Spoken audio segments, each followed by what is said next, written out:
Muy bien. Entonces, estamos reunidos esta tarde para presentar a dos escritores chilenos, Lina Meruane y Mauricio Segura, que residen actualmente, la una en Estados Unidos, el otro en Canadá. Y eso lo hacemos en el marco del Festival Belles Latinas 2020.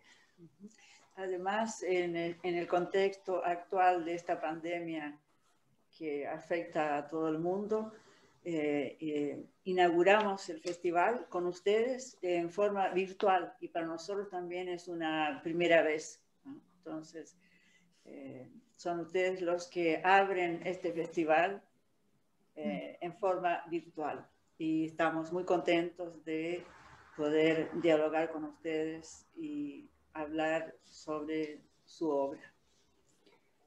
Por supuesto que estaríamos mucho más contentos si hubieran podido viajar y hubiéramos podido conversarlo personalmente, pero como dicen en mi país, es lo que hay.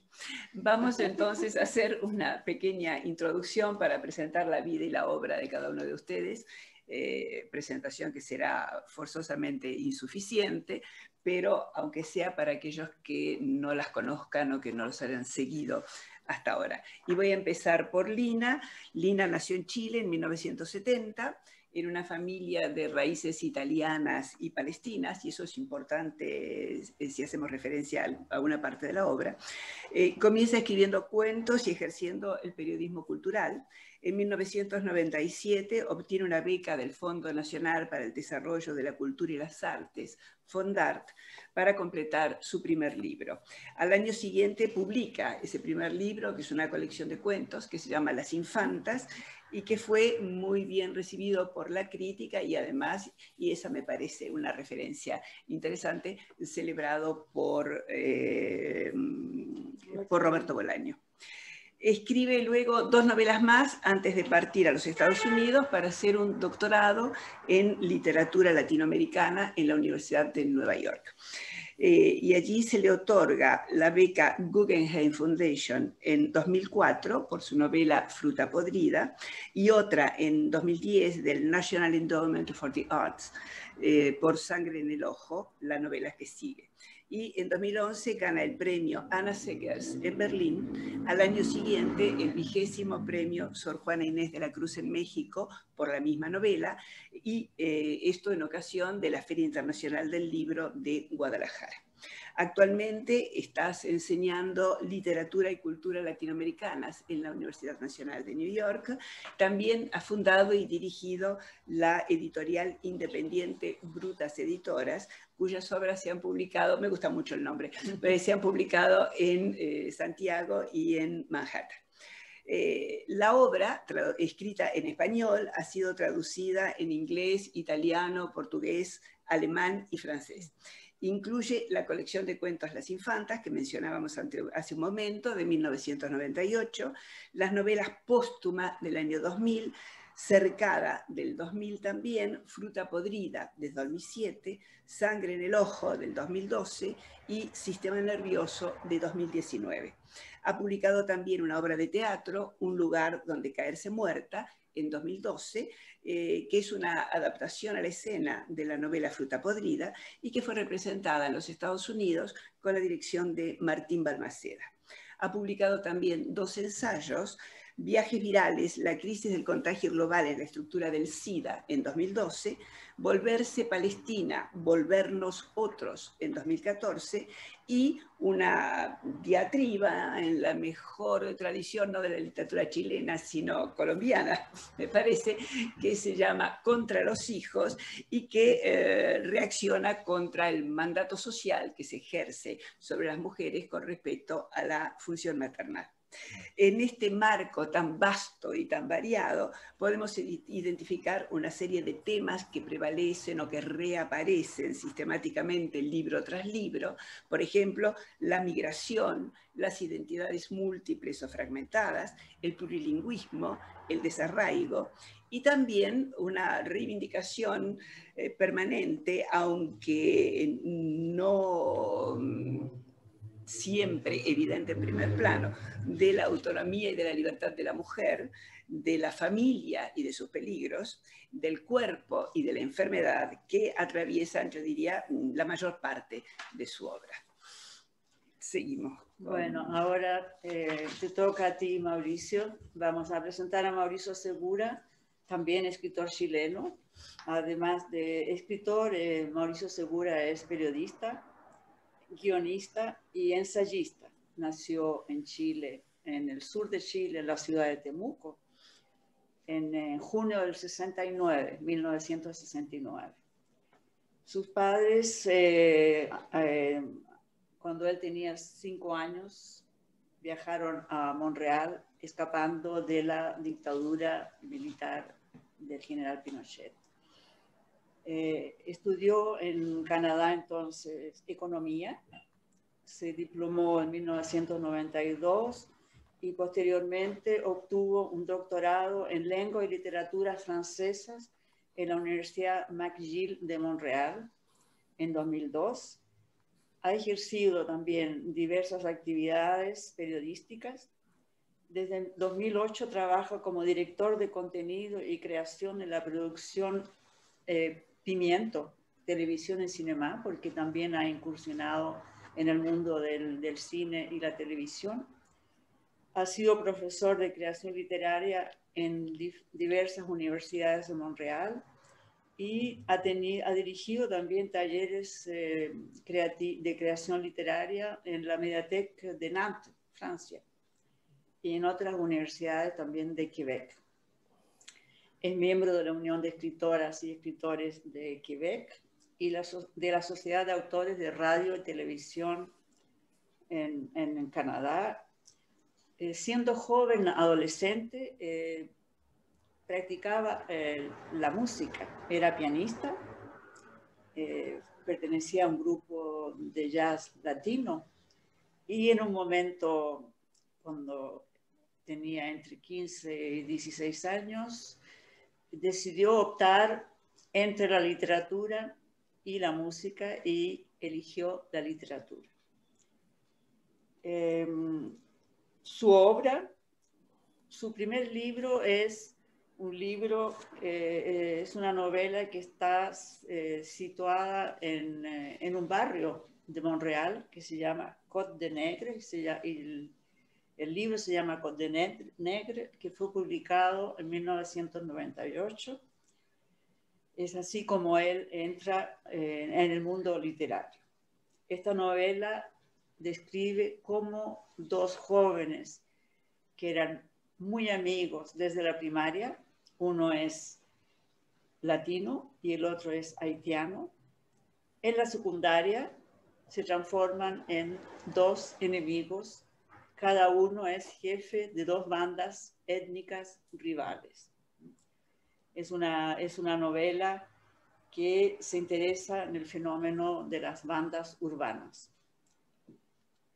Mauricio ha publicado también otras 3 novelas con temas algunos diferentes. Bush a Bush, que se interesa al mundo de los maniquí, de la moda. También publicó Eucaliptus, una novela política construida como un polar. Es una novela que aborda la cuestión del racismo y el desarraigo y tiene una relación con Chile.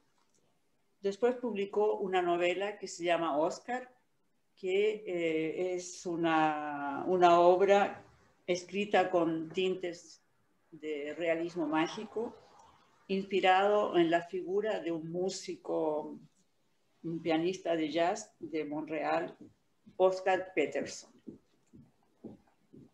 Y su última novela, entonces, sobre la que vamos a hablar particularmente hoy, es Viral. Es una novela que tiene este título muy evocador en el momento actual, ¿no es cierto? Pero que esa novela fue publicada en febrero de 2020. Es decir, que poco antes que se desencadenara la pandemia en Canadá y en el mundo. Pero es una simple coincidencia. muy particular, ¿no es cierto? Viral fue escrita 20 años, fue publicada 20 años después de su primera novela, Côte de Negre. En la novela Viral, la tela de fondo también es la realidad social, pero con un fondo diferente a Côte de Negre. Es porque hay una evolución, aparentemente, en la sociedad de Montreal, la sociedad canadiense, con respecto al problema, a la problemática de la migración. Entonces, hay una problemática que es el de la convivencia, ¿no?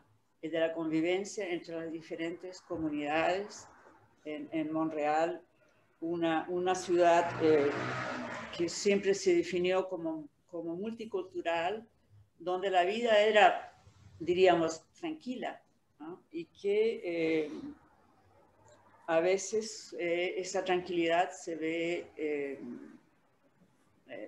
trastornada por el problema del multiculturalismo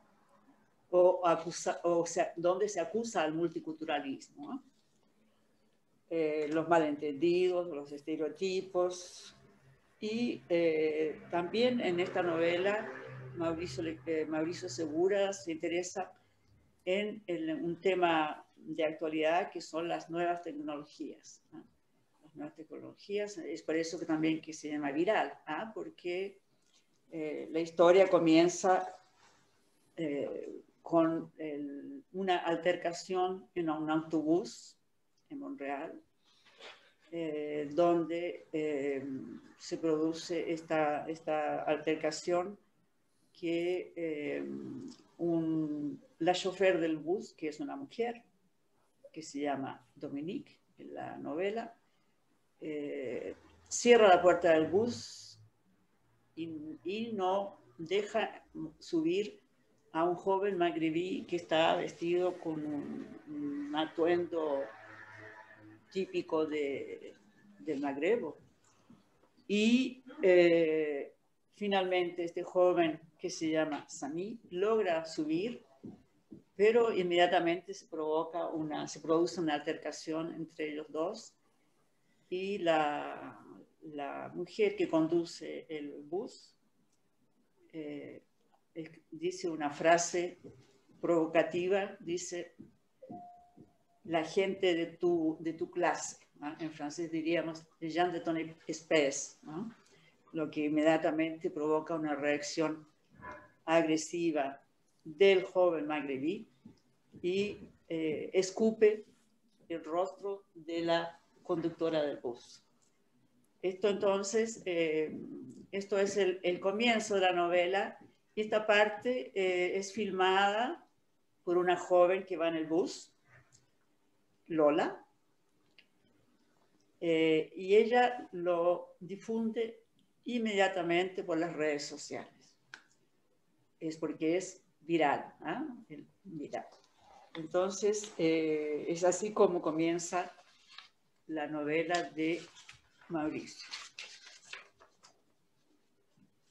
La escena entonces filmada por Lola. Lola es una joven de la segunda generación, es vietnamita. Ella no se llama Lola, ella tiene un nombre aproximativo como Lola, que ella lo transformó en Lola.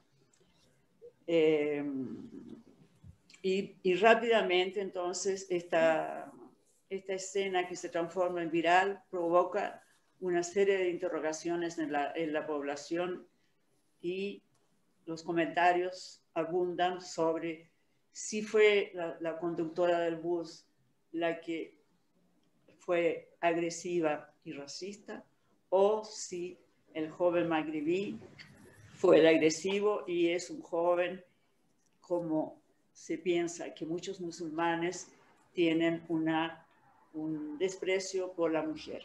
Y es así como a través de sus personajes Mauricio Segura nos muestra entonces la evolución de esta situación y nos muestra cómo este fenómeno relativamente banal, podríamos decir, este incidente sin mayor gravedad aparente, se transforma en algo que toma dimensiones mayores. Es que tú, ¿podemos comenzar con una pregunta, no? ¿O tú, yo iba a presentar primero las novelas de Lina. En realidad vamos a hacer una especie de síntesis entre las dos novelas tuyas que se han publicado en Francia, es decir, Sangre en el ojo y Sistema nervioso. Aprovecho la oportunidad para decir que lamento infinitamente que no se haya publicado o traducido Fruta podrida, porque para mí, pero tú me dirás si eso es cierto o no, las tres novelas forman una especie de ciclo. Me resulta muy difícil analizarlas por separado. Yo, si te puedo interrumpir, las pienso como una trilogía involuntaria, o sea, no una saga, pero sí una trilogía. Mi primera pregunta era justamente, ¿es que fue involuntario o fue deliberado? ¿Es que es un efecto de lectura a posteriori o es que realmente hay una trabazón íntima, profunda entre esas tres novelas, teniendo en cuenta, por otro lado, que el cuerpo enfermo de la mujer ocupa en las tres un lugar central? ¿Quieres que responda ahora? Sí, ya que estamos. Dale, bueno. Son tres novelas que escribí a lo largo de 10 años. Mientras escribía, o digamos, una de ellas la escribí, la primera, Fruta podrida, la escribí mientras escribía mi tesis doctoral, que es sobre el tema del SIDA. Es decir, durante 12 años yo he trabajado el tema de la enfermedad, digamos, en versión ficción o en versión no ficción, y no fue voluntaria en el sentido de que yo no sabía que iba a escribir esas tres novelas. Pero al mismo tiempo, y son tres novelas que están escritas en registros diferentes, mezclando géneros distintos. Fruta podrida contiene en sí misma narración, poesía y teatro, una especie de largo monólogo al final que fue convertido de hecho en obra de teatro. Sangre en el ojo es una novela que empieza con la idea de escribir con la idea mía de escribir una memoria sobre algo que me ocurrió, y luego se convierte, pienso yo, en una novela de terror. Y Sistema nervioso es un cruce, es una novela, pero que cruza también la ficción y la no ficción, el ensayo incluso, la historia de la medicina y la historia del cosmos. Entonces son tres novelas que, usando como estrategias bien diferentes, están unidas por una pregunta, y la pregunta, que es una pregunta que para mí fue una pregunta de muy larga duración y que fui desarrollando en estas novelas, sin ser estas novelas de tesis, ¿no? Pero para mí todas las novelas están animadas por una reflexión o por un problema que digamos que no me deja en paz. Y la pregunta de esas novelas es cómo responde una mujer frente a los discursos disciplinarios de la medicina, ¿no? Entonces la primera novela responde de una resistencia que uno podría pensar casi como una suicide bomber, así responde a la imposición de la disciplina médica. La segunda novela es lo contrario, la protagonista se alia con la institución médica, ¿no? Y voy a ser muy general para no alargarme y para no dar spoilers.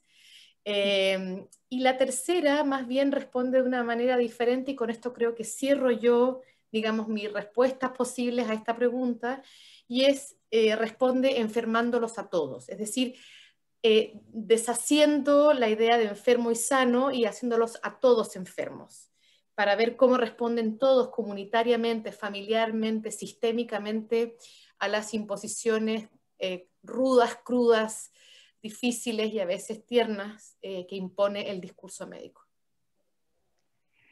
Vamos a empezar, si te parece, entonces, por resumir, para los que no la hayan leído, la trama de Sangre en el ojo, puede tratar de ser lo más escueta posible, justamente, como tú dices, para no desnudar más de la cuenta. Y lo primero que tengo que decir es que el título evidentemente juega con la ambigüedad del lenguaje, en la medida en que se refiere, por un lado, a la afección del personaje, pero por otro lado, evoca la famosa expresión quedarse con la sangre en el ojo, tener un resentimiento, un rencor, un escrúpulo con respecto a algo. Y eso, lamentablemente, la traducción en francés no lo puede reproducir exactamente. Le regard de sang obvia esa segunda significación, pero por otro lado agrega otras bastante siniestras que no dejan de ser interesantes, sobre todo si pensamos cómo termina la novela. En todo caso, que es por allí por donde tú dices que se convertiría en una novela de terror. Por supuesto que, como decías recién, el trabajo sobre la enfermedad es diferente en las tres, pero es constante. Y en este caso tenemos una protagonista, que es una escritora chilena que está en Nueva York, y que de alguna manera responde a lo que tú decías hace un momento, memoria, ¿eh? Porque hay una confusión deliberada entre el nombre del personaje y tu nombre real. Por lo tanto, estamos siempre en esa ambigüedad que no es solo la chilena que vive en los Estados Unidos, sino que es también el individuo, la persona y la escritora, que no siempre van de acuerdo. Y tiene un problema en un ojo porque se le inflaman las arterias, las venas del ojo, y es una especie de crecimiento descontrolado que, según le ha avisado ya su médico, puede producir en algún momento un estallido y por lo tanto una ceguera. Y la novela empieza justamente la noche en que, estando en una fiesta con Ignacio, que es su compañero, este estallido se produce y entonces ella se queda ciega, transitoriamente o no, no lo sabremos definitivamente, pero la novela cuenta cómo durante esos primeros meses tiene que adaptarse a su nueva condición, cómo por un lado, como tú dices, trabaja de acuerdo con su médico, pero por otro lado se resiste mucho a todas las otras reacciones más o menos empáticas, más o menos agresivas o más o menos hipócritas que su nueva situación produce. Cómo vuelve a Chile a ver a su familia mientras espera el resultado del vaticinio médico y si va a poder ser operada o no, operación que es absolutamente incierta, puesto que todavía la técnica del trasplante de ojo no está instalada. Y por lo tanto, cómo la enfermedad pasa a definir su existencia, pero al mismo tiempo, me parece, el personaje insiste cotidianamente en seguir controlando esa existencia en contra de la enfermedad. Hoy parece haber un acuerdo más o menos unánime en la crítica con respecto al hecho de que las mujeres escriben desde, sobre y con el cuerpo. No sé si tú estás de acuerdo, pero en todo caso, en tus novelas, el cuerpo de la mujer está omnipresente y además con una gran minucia, con un trabajo muy, casi investigativo, diría yo, en ciertos casos, muy clínico.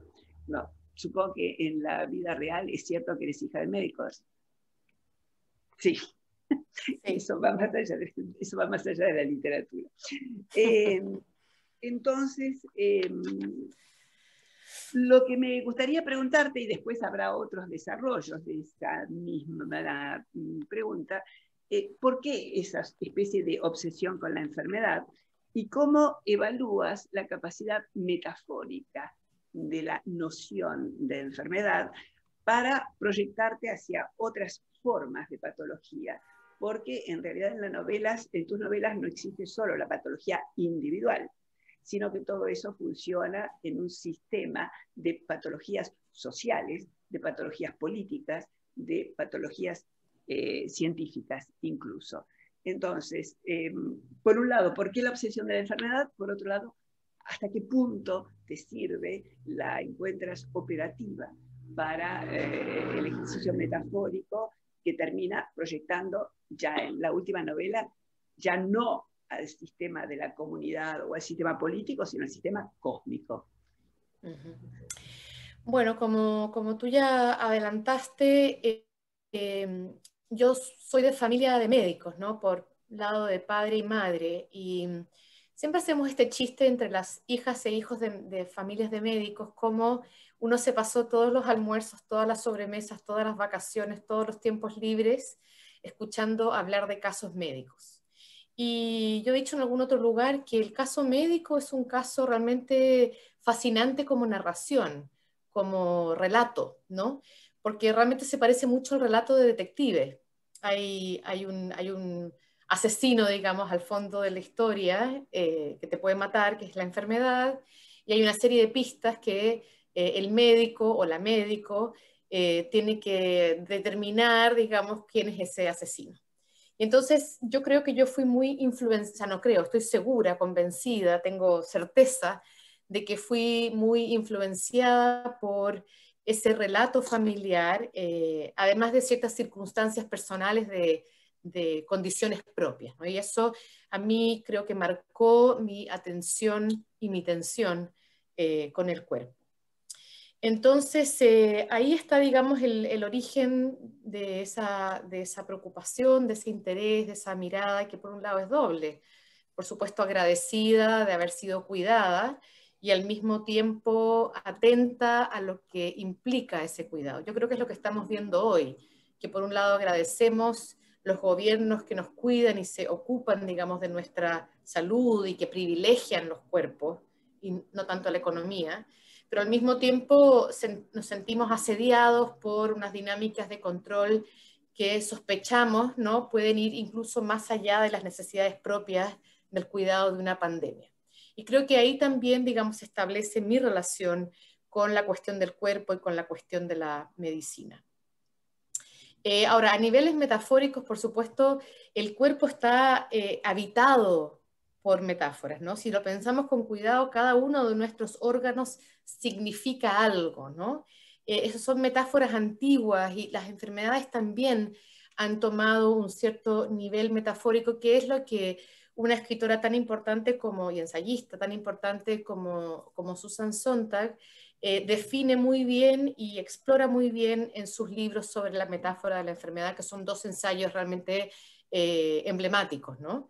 Y que mostraron cómo esas asociaciones entre órgano y metáforas específicas, ¿no?, y entre enfermedades y metáforas específicas, solían tener un componente negativo, y especialmente negativo en el caso de las enfermedades llamadas femeninas, que atacan ciertos órganos de las mujeres, o enfermedades que creemos que son de las mujeres, como el cáncer, ¿no? Creemos que las mujeres tienen más cáncer porque el pecho es un lugar, digamos, muy visible y muy importante en la cultura, pero en realidad no es así. Pero como sea, Sontag define, identifica sobre todo esa relación de la metáfora perniciosa, de la metáfora estigmatizante, de la metáfora asesina en cierta medida, ¿no? Porque en la medida en que la metáfora es negativa, el cuidado sobre el cuerpo está marcado, digamos, por esa negatividad y por esa también forma de culpar al enfermo. Entonces yo, digamos, atenta a estos procedimientos peligrosos de la metáfora,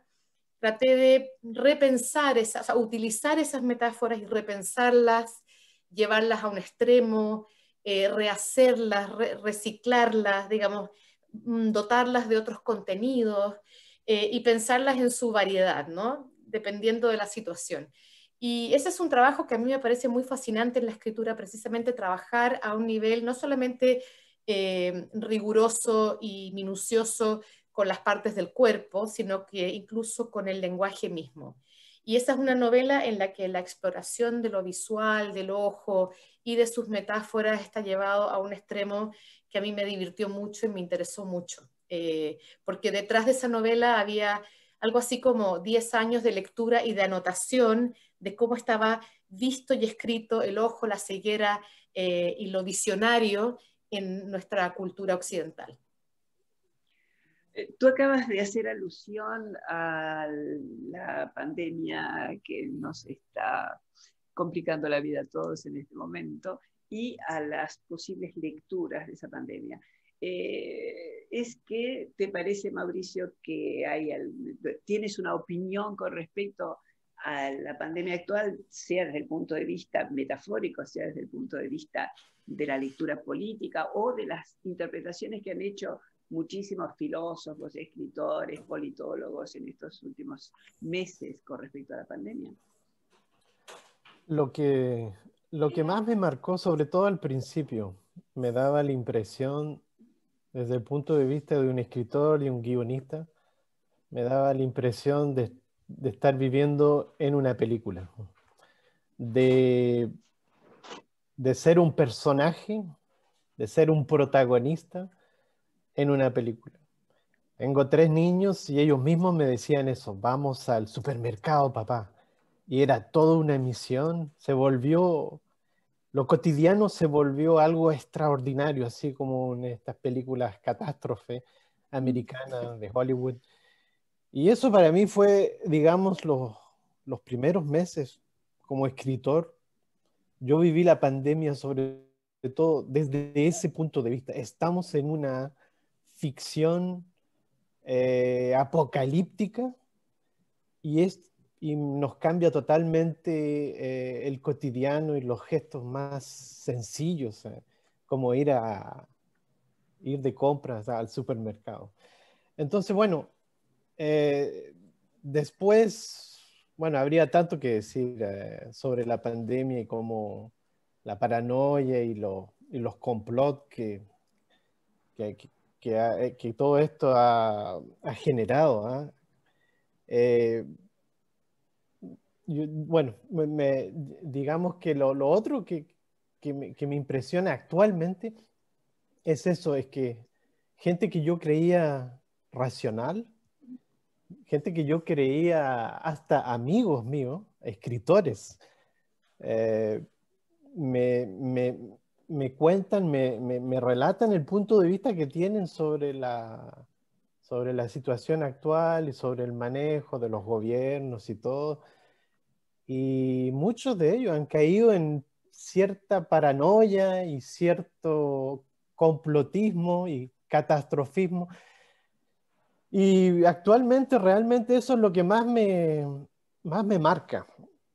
Y eso yo creo que me marcaba, probablemente esto me marcaba antes de la pandemia, porque en la novela ya habían las teorías de complot y todo esto, pero sí, son los dos aspectos que me marcaron. Efectivamente, en tu última novela, justamente, eh, lo comenté anteriormente, el título evocador, ¿no es cierto?, de tu novela. Y ese título viral parece justamente una metáfora del virus, pero en este caso, en tu novela, es el virus, diríamos, del desencuentro, de la incomprensión y de la discordia entre las comunidades que viven en Montreal en particular, ¿no? Y en Canadá quizás en general, porque lo viral evoca efectivamente la enfermedad física, ¿no? Pero podríamos hablar de enfermedad social, esa enfermedad social que corroe quizás el vivir en las grandes urbes. ¿Qué piensas tú? Ab- Absolutamente, claro, eso. Yo siempre parto cuando empiezo el proyecto de una novela, estoy escribiendo contra algo. Y algo que me fascina aquí es que Canadá siempre se representa, sobre todo a nivel internacional. Yo creo que esto les va a interesar a todos. Siempre se representa como un paraíso de la inmigración, siempre. Yo llegué a Canadá en 1974 y ya era el paraíso del multiculturalismo. Los canadienses son casi los inventores del multiculturalismo como ideología, políticas públicas para acoger los inmigrantes. Y este modelo se construyó en contradicción o de manera opuesta al melting pot americano. Y también se construyó el modelo aquí en contradicción con el modelo republicano francés. Entonces Canadá es como entre los dos. es un modelo o digamos una tercera vía y entre muchos países europeos y el modelo americano. Y bueno, los políticos como Trudeau actualmente juegan mucho con eso, como que si fuéramos el paraíso sobre la tierra de la acogida, de la integración. Desde que yo empecé a escribir al final de los 90, siempre quería yo comentar esta utopía, esta ilusión. Entonces, varias de mis novelas han hablado de este modelo político y tratar de desconstruir este multiculturalismo y este paraíso de la convivencia, como decía Olga. Entonces, bueno, claro, yo en esta novela vuelvo a temas de una novela que yo había escrito y de la cual Olga habló ya en 1998 y que es de lejos mi novela más conocida. Es una novela muy leída en las escuelas secundarias y en el Canadá inglés y francés. Y es realmente una novela que ha tenido un éxito que yo no pensaba que iba a tener. Entonces, pero esperé 20 años para volver a hablar del multiculturalismo y Viral habla de las nuevas realidades y cómo una novela puede hablar de estas nuevas realidades con nuevas inmigraciones, como sobre todo los magrebí, los libaneses que cambiaron, digamos, el rostro de Quebec y sobre todo de Montreal, que es la ciudad donde yo vivo. Entonces, digamos, claro, esto, para volver a la pregunta, yo creo que sí, está presente esta metáfora de un virus social, el virus del odio, y me interesé yo de manera un poco, diría yo, clínica, tratar de entender cómo se llega a odiar tanto, y cómo se llega a odiar tanto el extranjero y entre mujer y hombres también. Hay diferentes dinámicas de odio que están analizadas en esta novela que tiene seis puntos de vista diferentes y que presenta, digamos, diferentes visiones de la sociedad.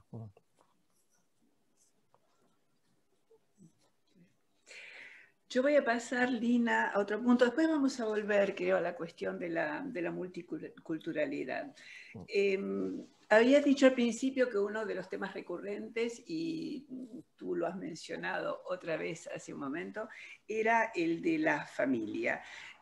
Unas familias, las que aparecen en las dos novelas, que tienen, por una parte, una especie de funcionamiento opresivo que hace que la protagonista quiera huir lo más lejos posible para evitar esa acumulación de mandatos, pero al mismo tiempo los vínculos afectivos parecen ser muy, muy profundos y prácticamente incondicionales. Estoy pensando sobre todo en la relación entre padre e hija en Sistema Nervioso.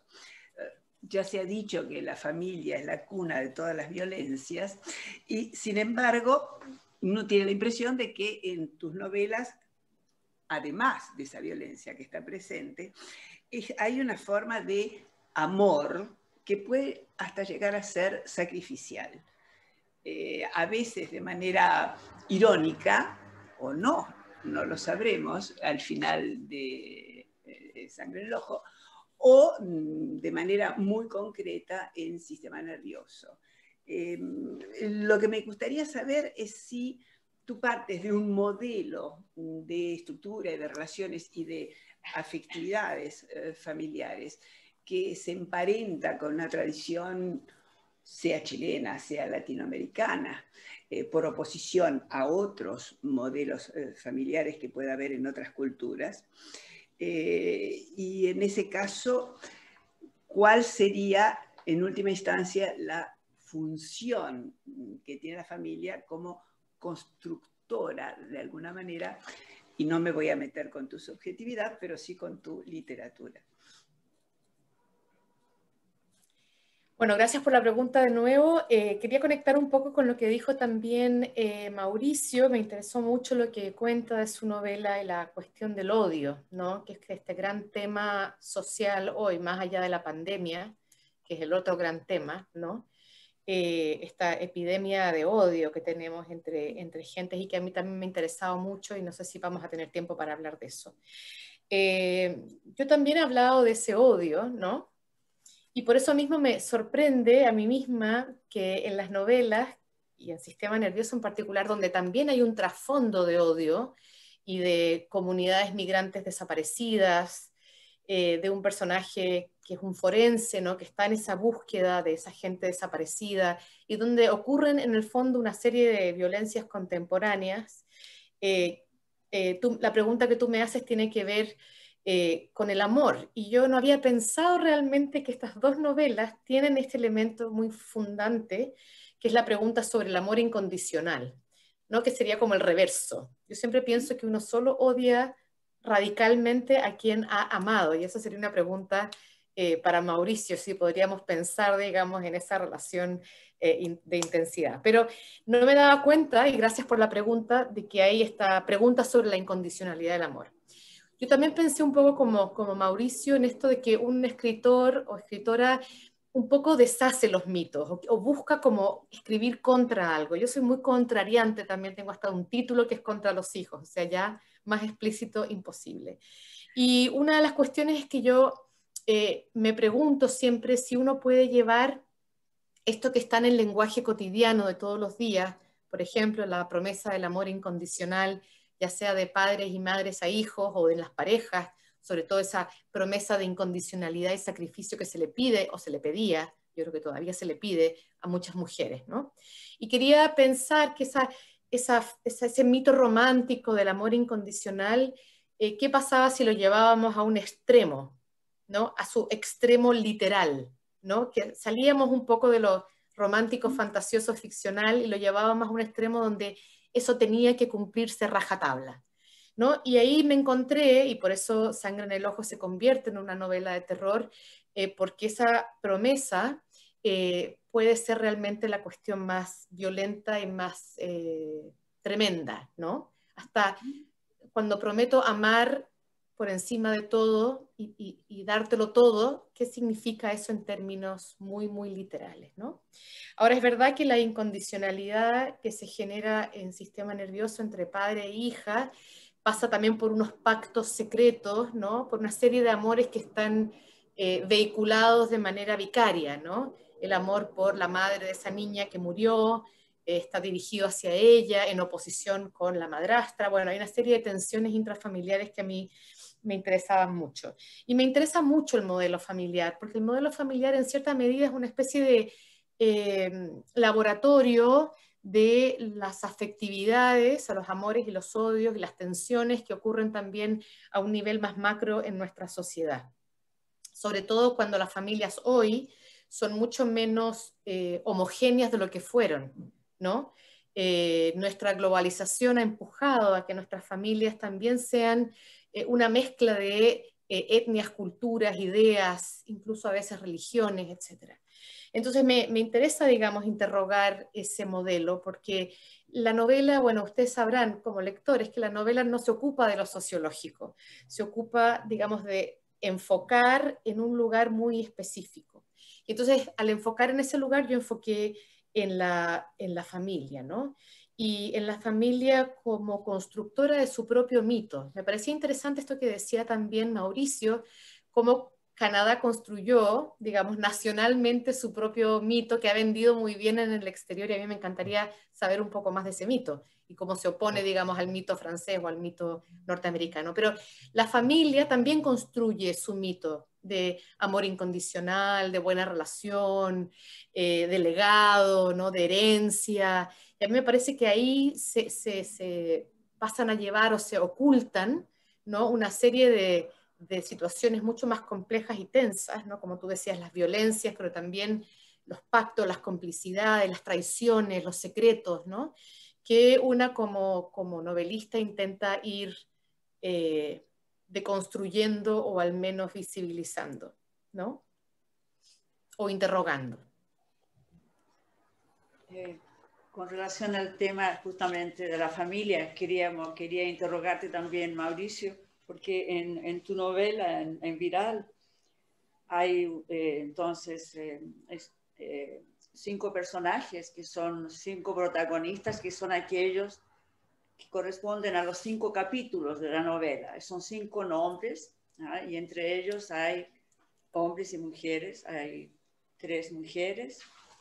En tu escritura, en tu redacción, en tu narración, tú entras también en la intimidad de estos personajes, ¿ah? Y entrando en la intimidad, entras en la intimidad de sus familias, ¿ah? Y en el sistema familiar de esos personajes, se ven diferencias, porque hay algunos que son canadienses, como se dice en francés, de souche, como diríamos, sí, y nativos. Otros personajes que son de origen extranjero, como Lola, vietnamita de segunda generación, como Sami, de una familia magrebí, y también el otro personaje, Yasmín, que es un personaje muy interesante, que es la hermana de Sami, que son 2 hermanos con 2 historias muy diferentes, casi opuestas, ¿eh? Ella, Yasmín, es una joven inmigrante que ha salido adelante, que ha obtenido éxito en su vida profesional, podríamos decir, y la relación que tienen ellos, estos personajes, también con su familia, con sus padres, con un sistema patriarcal o no, etcétera. Y en ese sentido tú entras entonces en la intimidad de esos personajes, en sus familias y también en la psicología de los personajes, ¿eh? Es que tú no puedes hablar un poco de esto.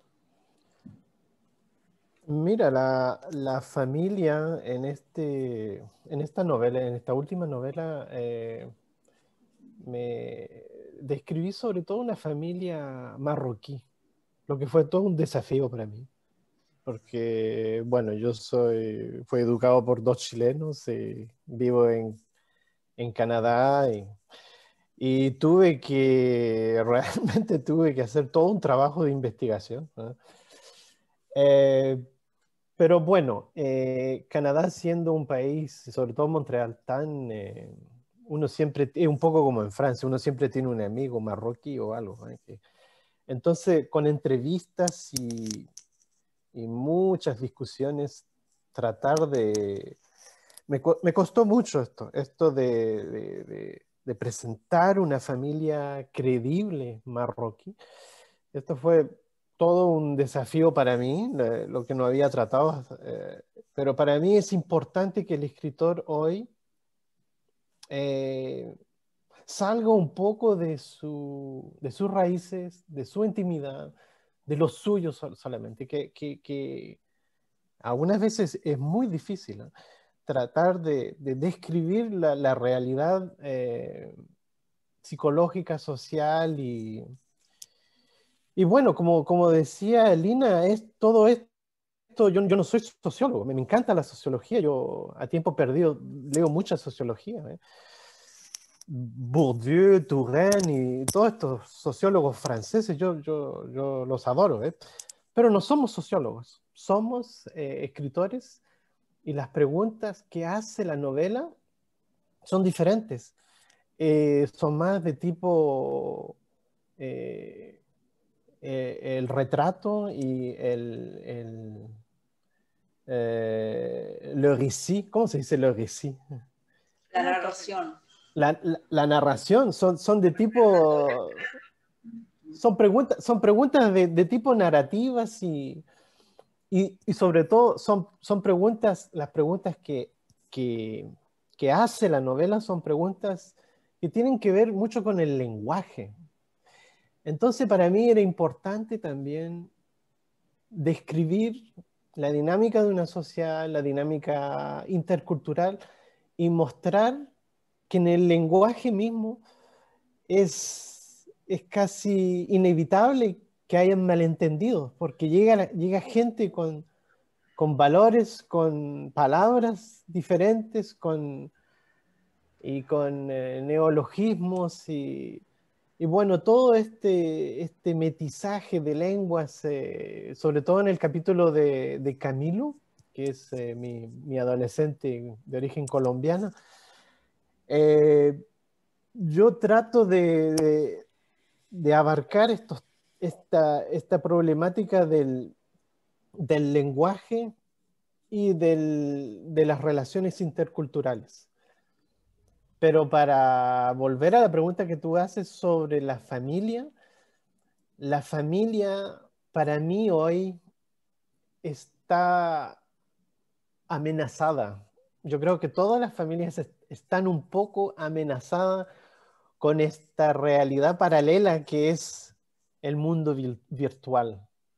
Y esta realidad paralela del mundo virtual, esto se ha dicho bastante, que está controlada, que da la impresión de proponernos espacios públicos virtuales, pero para mí son simulacros de espacios públicos y todas estas redes sociales. Para mí todo esto es un retroceso, es una capitulación de todo lo privado. Y bueno, para mí aquí hay un enorme problema que va mucho más allá de consecuencias sociales, pero son consecuencias de identidad, son consecuencias psicológicas y psiquiátricas, y de nuevo volvemos a todo lo que tiene que ver con la enfermedad, ¿ves? Y para mí esto es grave y esto es un tema bastante importante en Viral. Esto de cómo hemos perdido ese terreno. Y para mí es difícil hablar de las relaciones interculturales hoy sin hablar de todo como yo le digo, este mundo paralelo que es el mundo virtual. Lina, ¿alguna opinión sobre ese tema? Sí, estaba justo pensando, ¿no? Este es un tremendo tema, pero no quería yo interrumpir porque yo sé que ustedes han preparado un montón de preguntas, pero estaba pensando en esto de las redes y tengo que decir que a pesar de que yo misma entiendo, digamos, la preocupación por el efecto de las redes, que puede ser muy dañino y peligroso, o sea, el tema del abuso infantil, por ejemplo, las redes de engaño que ocurren por las redes, a mí me parece que es culpar a un soporte X, ¿no? De cosas que en realidad están manejadas por humanos. O sea que yo no veo tanto el problema en la red misma, sino en el uso que le estamos dando a la red.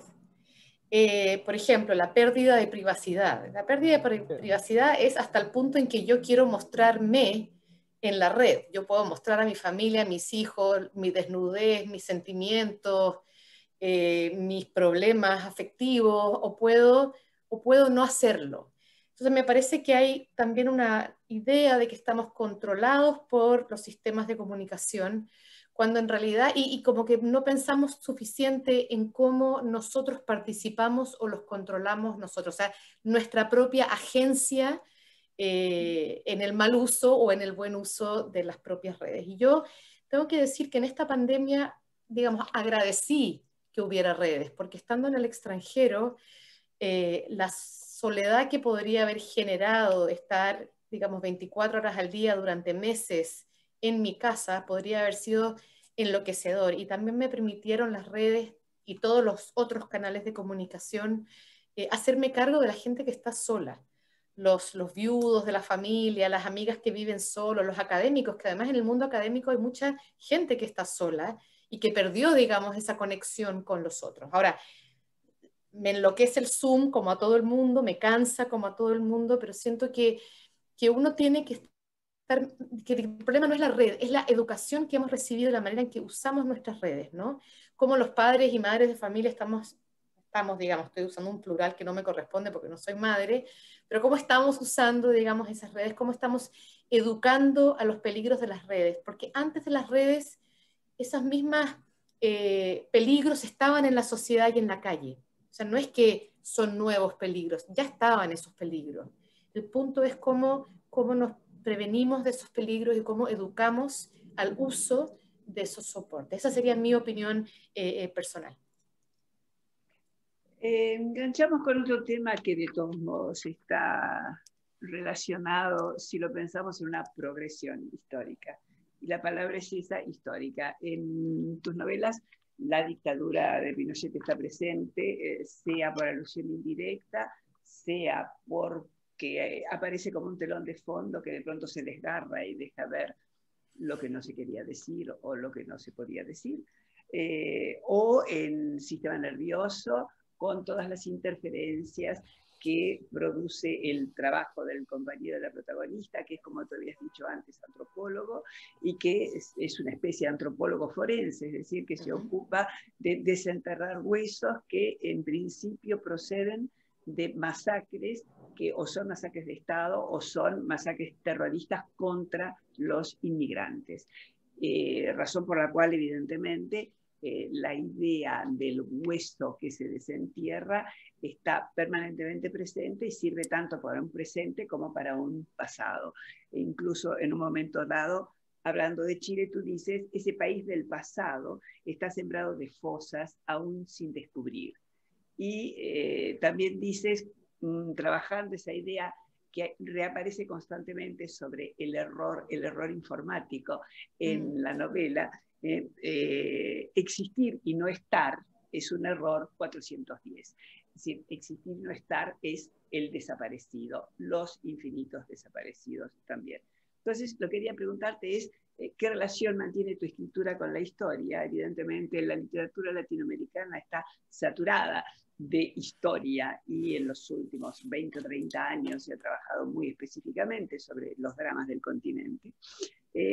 Si tú te inscribirías o no en una forma, en tu caso me parece menos evidente, de literatura de la memoria, o si simplemente esas irrupciones aparecen porque es imposible ignorarlas y además, habiéndote leído, creo que no tienes ninguna intención de ignorarlas, y porque son también esa especie de agujeros negros que se dan a nivel de la historia y no solo a nivel del cosmos, como los estudia la protagonista del sistema nervioso.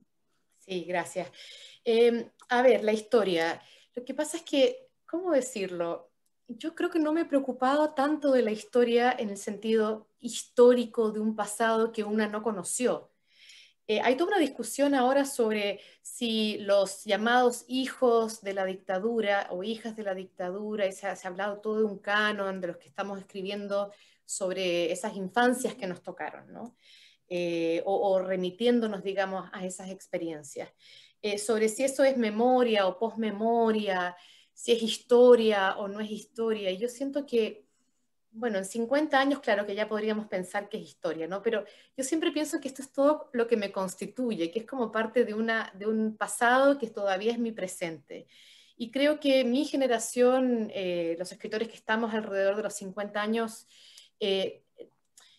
¿cómo decir? No estamos reconstruyendo tanto como narrando algo que percibimos en esos primeros años de nuestras vidas y que escuchamos y en las cuales hemos ido participando, porque lo que es muy interesante, y hablo de la dictadura chilena porque no sé, digamos, cómo es el calle a calle y el día a día de otros países latinoamericanos que sufrieron dictadura. Pero en el caso de Chile, los efectos de la dictadura en términos discursivos y en términos muy concretos siguen estando muy presentes, porque la dictadura generó una serie de estructuras legales, políticas, económicas, así como culturales, ¿no? Y cambios realmente de los valores de la sociedad tan profundos que todavía hoy, 2020, estamos luchando por cambiar esa constitución que se pasó durante los años de la dictadura. Yo tenía 10 años cuando se votó esa constitución, ¿no? Y esa constitución que nos constituye, como bien dice la palabra, en un sistema que realmente ha generado un nivel de desigualdad y de injusticia que ha permeado y permanecido. Entonces, a mí me parece que esa historia, o sea, que no siento cuando estoy hablando de lo que sucedió en Chile, no siento que esté haciendo una narración histórica, sino que estoy como hablando del presente en el pasado, hablando de algo que todavía está completamente vivo y que querríamos que fuera la historia, como quien dice del pasado, ¿no? Pero me parece que en ese sentido, digamos, riguroso del término, no siento que esté escribiendo sobre la historia. Y es interesante lo que decías sobre los huesos, porque cuando dijiste lo de los huesos, inmediatamente recordé que en mi primer libro, Las Infantas, que es bastante fantasioso, que no habla ni de Chile, ni habla de nada coyuntural, es un libro de cuentos que están todos integrados, ¿no? Y hay una línea de esos cuentos que son los cuentos infantiles vueltos como contados en el presente.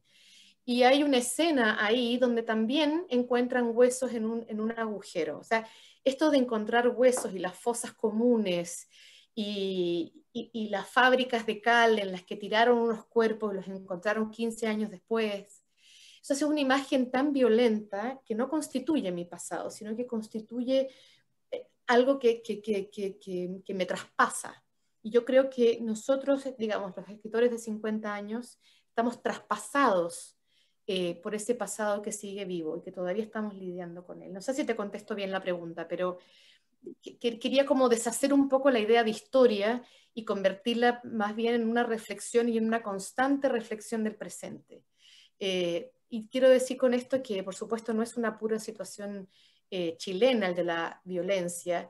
Me impacta mucho, por ejemplo, también en términos de fosas, lo que pasa en México, que desaparecen los cuerpos de unos estudiantes en Ayotzinapa y empiezan a cavar agujeros para buscar a esos chicos y encuentran algo así como 300 cuerpos enterrados en diferentes agujeros, ¿no? O sea, como nuestro territorio latinoamericano parece estar casi fundado en los huesos de la ciudadanía. Es una cosa muy impactante. En Colombia, en Argentina. Por supuesto. Digo México y digo, digamos, Guatemala, y digo Colombia, y digo Argentina, y digo Perú y Bolivia, qué sé yo, todo. Perú, sin duda. Ahora, tú hablas en un momento dado del país del pasado en la novela.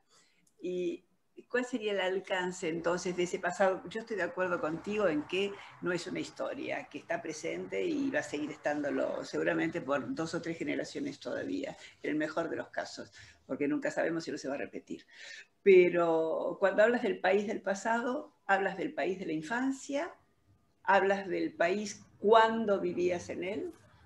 Claro, es que es interesante la pregunta, porque yo misma uso la palabra pasado, ¿no? Pero lo que pasa es lo siguiente, y esto es una pena porque, claro, cuando se hablan de muchos libros no se habla bien de ninguno, pero la protagonista de esa novela, que es Sistema Nervioso, es una astrofísica que enseña ciencias planetarias, ¿no? Y está completamente obsesionada por el sistema del cosmos y cómo funciona y cómo son los agujeros negros. Hay una serie de metáforas que conectan ese macro universo con lo micro, ¿no? Entonces lo que me pasó a mí mientras escribía este libro, que yo no sé nada de astrofísica o no sabía nada de astrofísica, y como Mauricio decía, me tuve que poner a estudiar para pensar cómo piensa una astrofísica. Pero una de las cuestiones que me fascinó, y de ahí soy fan de la astrofísica, es la concepción del tiempo. Y esta idea tan básica, que realmente no la aprendí leyendo esto, sino que ya la sabía, que es cuando uno mira una estrella, en realidad lo que está mirando es el pasado. Pero ese pasado del cosmos es el presente de lo que uno ve, ¿no? Entonces me interesó esta idea del tiempo y de cómo el tiempo pasado es también el presente, ¿no? Y cómo el agujero negro también se traga el tiempo. Y bueno, y toda esta cuestión con el tiempo que no es lineal, sino que ondular, que funciona de otra manera, que casi nos cuesta imaginarlo.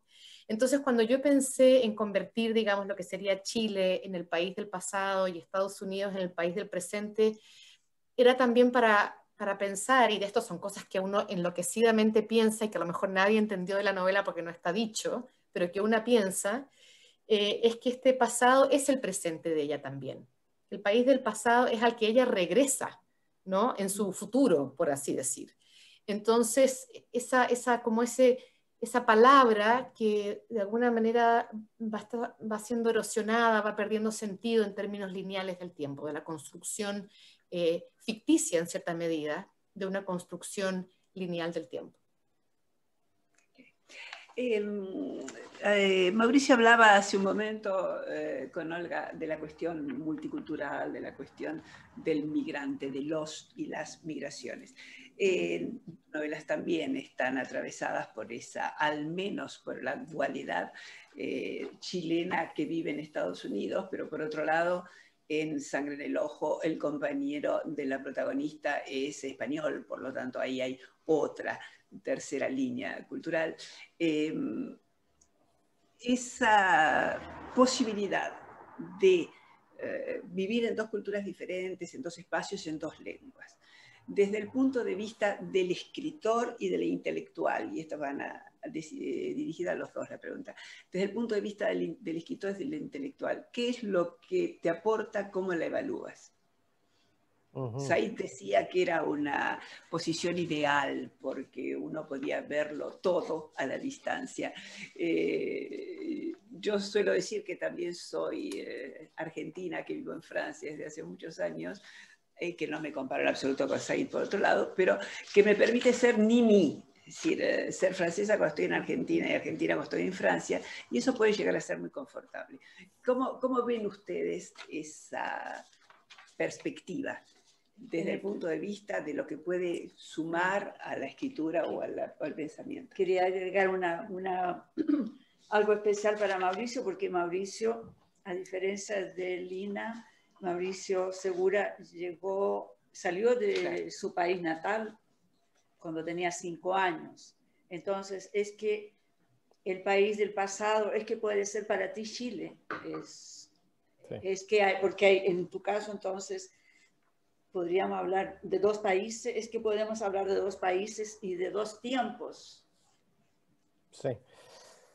Bueno, esa es una pregunta fundamental, claro, porque, bueno, todo lo que tiene que ver con esta doble o triple o cuádruple identidad es lo que me hace escribir en el fondo.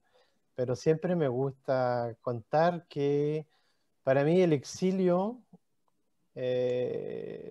no fue para nada como el exilio de mis padres. Para mí fue un viaje un poco maravilloso cuando nosotros en el 74 nos fuimos a Buenos Aires y vivimos un año en Buenos Aires y para mí fueron años espectaculares, fantásticos. Y aún en 74 en Buenos Aires la situación política estaba difícil. Pero el punto de vista del niño y el exilio del niño es fabuloso. Entonces para mí esto de hacer una equivalencia entre exilio y dolor, yo nunca lo he sentido en el fondo. Yo veía el dolor de mis padres, que apenas llegó, volvió la democracia y mis padres se fueron enseguida, se marcharon, volvieron a Chile enseguida. Y yo me quedé, pero pero aún yo no me doy cuenta de esto, pero de manera muy sutil me percibo y me siento solidario de toda esta diáspora chilena. No soy indiferente a todo lo que estos exiliados vivieron entonces, para mí esto es una riqueza enorme porque el exilio es muy enriquecedor. ¿Ve? Yo entiendo a todos estos escritores que se exiliaron de manera voluntaria. Me parece casi necesario de hacerlo a un momento en la vida de un escritor. Me parece casi necesario de tomar esta distancia con el país de origen y verlo verlo de manera como si fuera un país ajeno. Es importante eso, como me hace pensar en lo que decía Kafka, que decía que la realidad había que obtener esa mirada y ver la realidad como algo ajeno.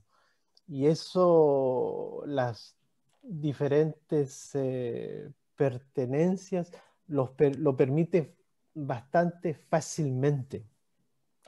Pero Olga, para decirte un poco cómo percibo a Chile, yo tuve que construir, digamos, de manera, debe ser totalmente diferente, porque ella nació en Chile y hablo de Lina, tiene que haber sido totalmente otra cosa. Yo tuve que inventarme una relación con Chile a la adolescencia y mochilero y el típico viaje iniciático a Chile, y yo con una visión de Chile que no tenía nada que ver con la realidad.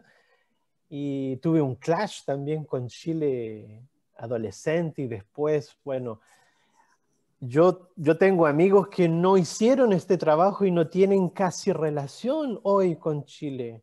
Se les ha olvidado el español, lo hablan más mal que yo todavía, y ellos nunca han hecho ese esfuerzo no han sentido esa necesidad de volver a Chile y reinstaurar algo, crear algo con ese país, que es el país de origen y todo. Entonces, yo creo que hoy con estos, los viajes son importantísimos en ese sentido. Ir a Chile como trato de hacerlo a cada 2 años, el hecho de que mi padre esté allá y todo eso me ayuda mucho a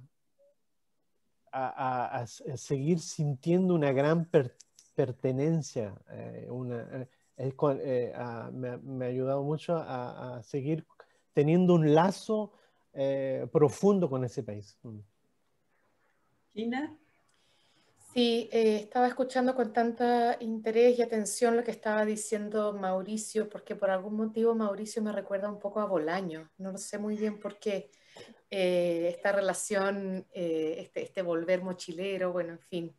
Me estaba recordando un poco eso. Pero sí, yo creo que, mira, fíjate que es curioso lo que a mí me pasa con la distancia. Por un lado, yo creo que esto que contaba Mauricio de los amigos que no hicieron el trabajo de volver o el trabajo de interesarse, es porque probablemente esos amigos no son escritores. Yo creo que los escritores y escritoras tenemos una gran curiosidad por las vidas ajenas, por las situaciones ajenas, por los lugares ajenos, ¿no? Y por eso escribimos, porque amasamos todo este material, nos interesa, lo queremos contar, querríamos vivir muchas vidas. Yo creo que no lo he contado nunca, pero yo en una época pensaba que quería ser actriz. En realidad habría sido terriblemente, digamos, patética actriz, pero porque tenía ganas de vivir esa vida de los otros. Entonces yo creo que hay algo que tiene que ver con esa curiosidad que tenemos los escritores y que nos permite ponernos en esos otros lugares, ¿no? Cambiar de lugar, tratar de mirar con otros ojos ajenos, etc. Ahora, el tema de la distancia es complejo, ¿no? Porque por un lado, cuando uno se aleja, se dice mucho que ve mejor, ¿no? O ve de otra manera lo propio. Ve cosas que los demás no ven porque están acostumbrados a verlas. Entonces, al cambiar el punto de vista, se resitúa, digamos, la mirada y entonces uno también ve en comparación. Y eso siempre para mí me parece una pequeña ganancia, digamos, una educación en la mirada y en la reflexión. Pero también está en cierta medida el peligro de que la distancia muy prolongada haga que también uno pierda una cierta sensibilidad con aquello que es propio. O sea, que se gana y se pierde. Yo me acuerdo que en la época en que yo era estudiante de doctorado aquí en Estados Unidos y que por supuesto no tenía ni un peso, entonces realmente volvía poco, tenía como esta angustia de que hablaba como una ochentera. Es decir, que mi lengua chilena se había quedado como en el momento de mi formación universitaria de allá, y que luego yo me había venido y me había quedado con ese lenguaje, y llegaba a Chile y no entendía ni la mitad de lo que decía mi generación o la gente más joven. Y entonces me daba mucha angustia de que se me estaba quedando Chile en el pasado, literalmente, ¿no? Y entonces, bueno, ahora que voy más ya no me pasa eso, y ahora que hay redes, ya me puse al día y ya no me quedo atrás, ¿no? Pero digamos que hay como estos pros y contras. Ahora, yo más allá de la distancia, creo que lo que pasa es que lo que interesa de un libro, lo que interesa de una narración es el punto de vista particular, lo que uno logra como ver más allá de, y a veces se puede ver desde dentro y a veces se puede ver estando lejos, ¿no? O sea, hay grandes autores nacionales que nunca salieron ni a la esquina y que cuentan un Chile, por dar un ejemplo, impresionante, ¿no? No visto, porque logran traspasar las barreras del sentido común y de lo obvio. Y hay otros en que la distancia nos ha colaborado para eso, espero. Encadeno con otra cuestión, Lina. Vuelvo a las mujeres, a los cuerpos de las mujeres enfermas. Lucina, ella, porque en Sistema Nervioso los personajes no tienen nombres, están designados de manera abstracta y casi por la función. Y Zoila son mujeres enfermas. Y de acuerdo a los estereotipos, serían, por lo tanto, doblemente débiles. Sexo débil más sexo débil enfermo. Sobre todo que esas fallas físicas las pueden volver dependientes.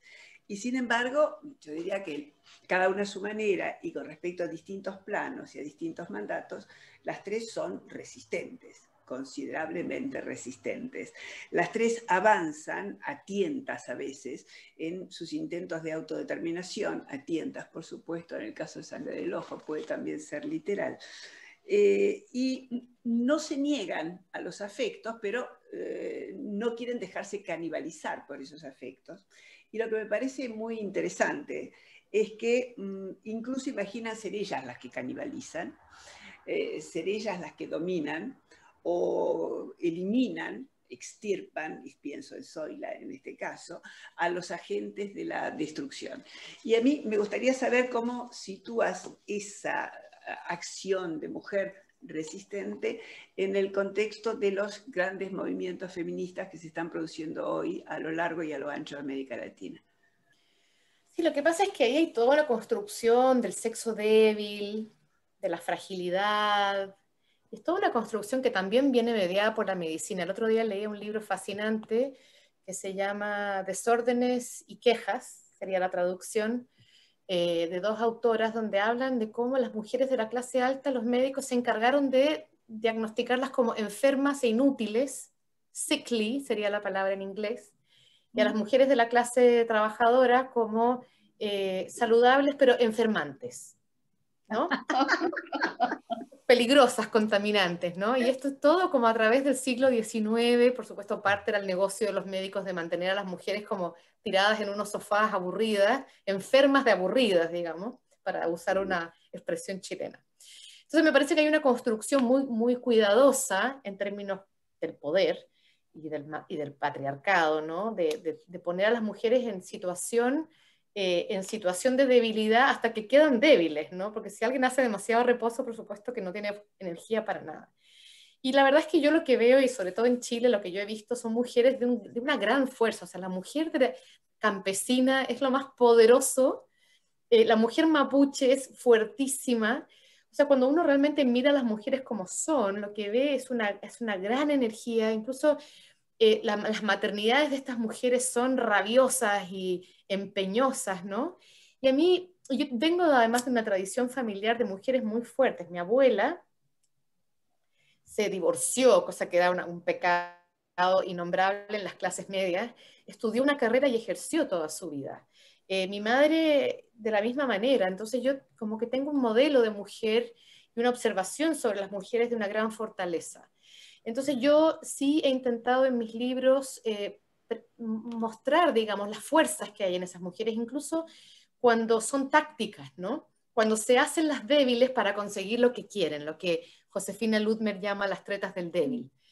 Y entonces me interesa como interrogar ese posicionamiento, ese lugar, ese estereotipo, que me parece además muy falso, y que también las mujeres utilizan a su favor, o han utilizado, digamos, a su favor.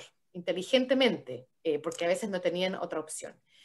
Ahora, lo que yo sí veo con muchísima alegría es que todos esos movimientos del feminismo latinoamericano actual, de una potencia impresionante, ¿no? Están ligados también a esa fuerza que está, digamos, muy clara, muy fuerte además en lo político.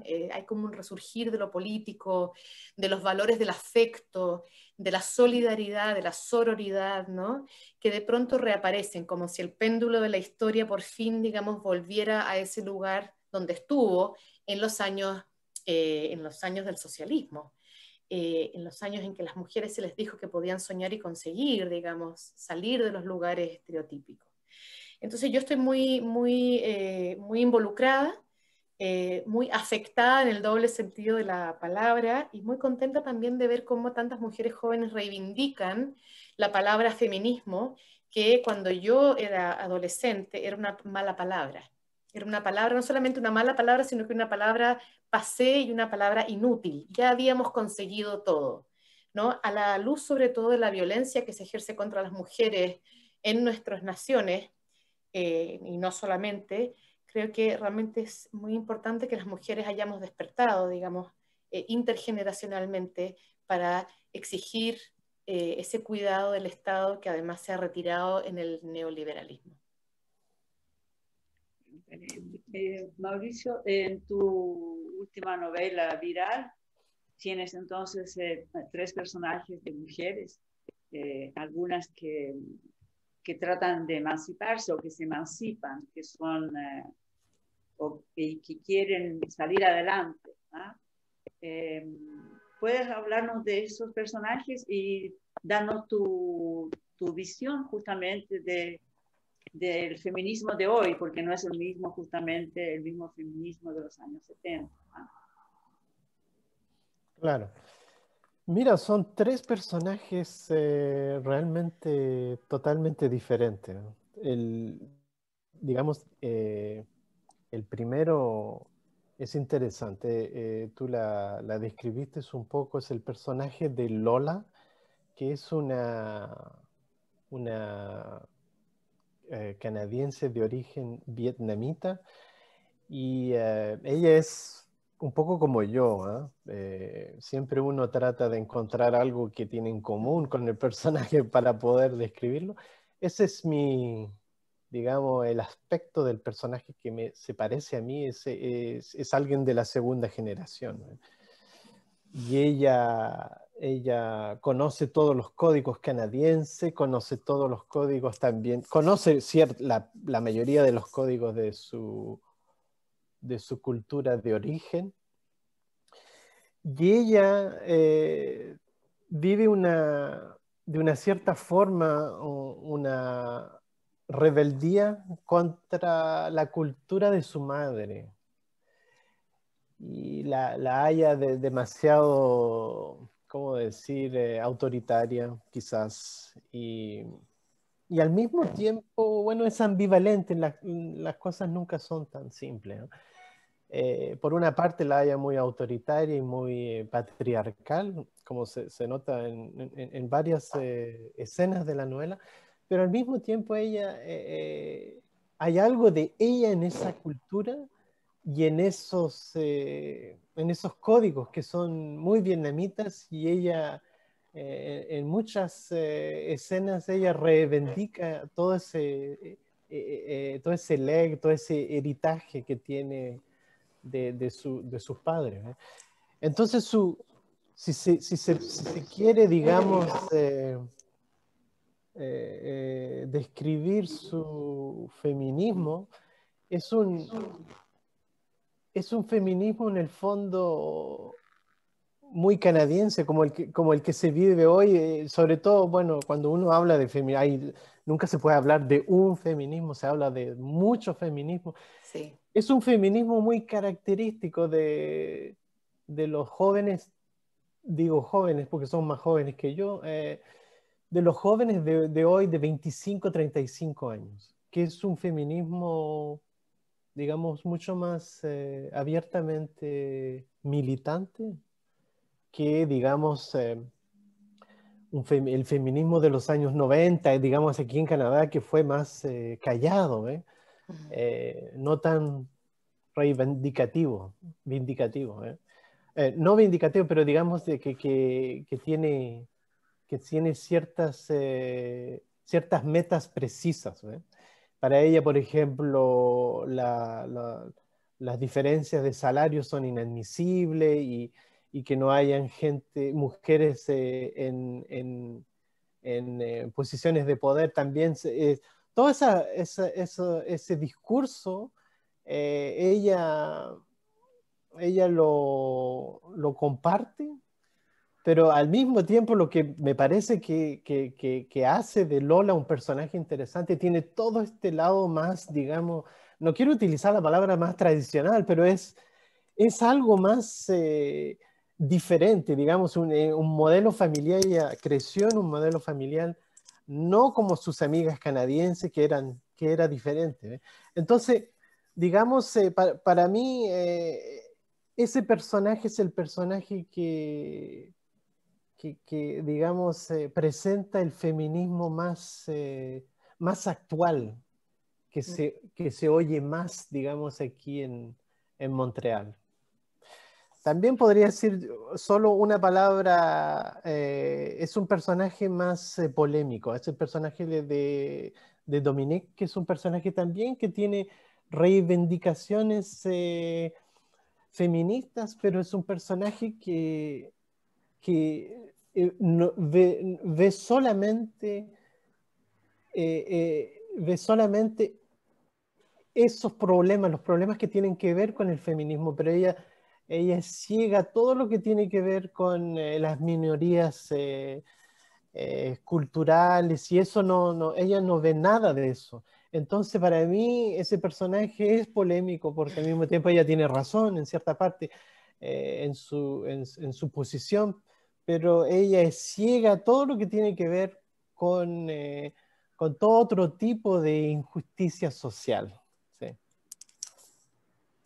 Yo diría que entonces no es una verdadera feminista. Quizás no es, pero ella lo dice mucho en su discurso, en sus diálogos, claro. Tú decías, Lina, que yo tenía la intención de presentar el sistema nervioso más adelante, pero bueno, prefiero seguir que la conversación según se va presentando.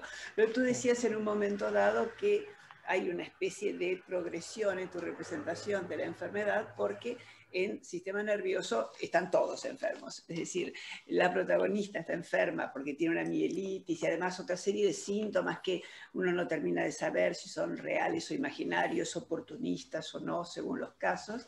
Su compañero sufre y mucho de las secuencias de un atentado del cual ha sido objeto el grupo de antropólogos, dada la especialidad en la que se han concentrado. Está la muerte prematura de la madre en el parto, está el cáncer de la madre adoptiva, está la enfermedad del padre al final, y todo eso además te permite en una especie de paralelismo, de analogía con la cuestión de los cuerpos celestes, de las rupturas de ritmos, los estallidos y los agujeros negros, hacer una especie, diría yo, de genealogía y de arqueología de la enfermedad de la familia. Y yo supongo que a eso te referías cuando hablabas de hacer una historia de la medicina, es decir, eso te permite ver cómo ha evolucionado la mirada de la medicina sobre la enfermedad y a la vez de hacer una crítica de la institucionalización de la medicina. Sí, yo te estaba escuchando feliz, me encanta tu descripción. La pregunta sería ¿cuál? Sí, en realidad lo que quiero es que me especifiques un poquito más para los que no lo hayan leído, sí. ¿Cuál es la evolución de la medicina con respecto a la enfermedad y cuál es tu posición con respecto a la medicina como institución?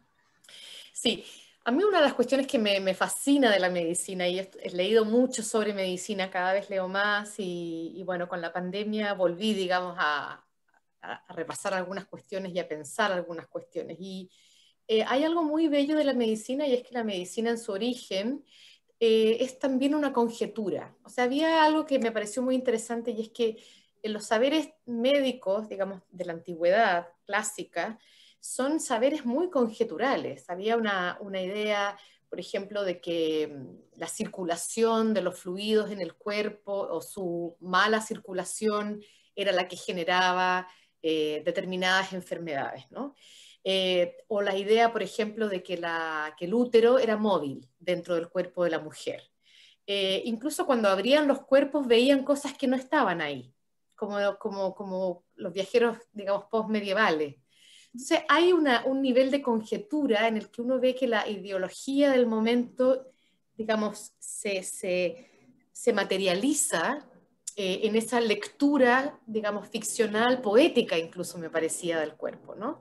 Entonces en la novela hice un pequeño rescate de ciertas cuestiones del pasado, porque me servían para pensar también cómo funciona la otra ciencia que está presente en la novela, que es la astrofísica, y cómo muchos de los pensadores astrofísicos también del pasado eran pensadores conjeturales, que primero conjeturaban que tenía que existir, por ejemplo, el agujero negro, y luego lo comprobaban en sus ecuaciones matemáticas.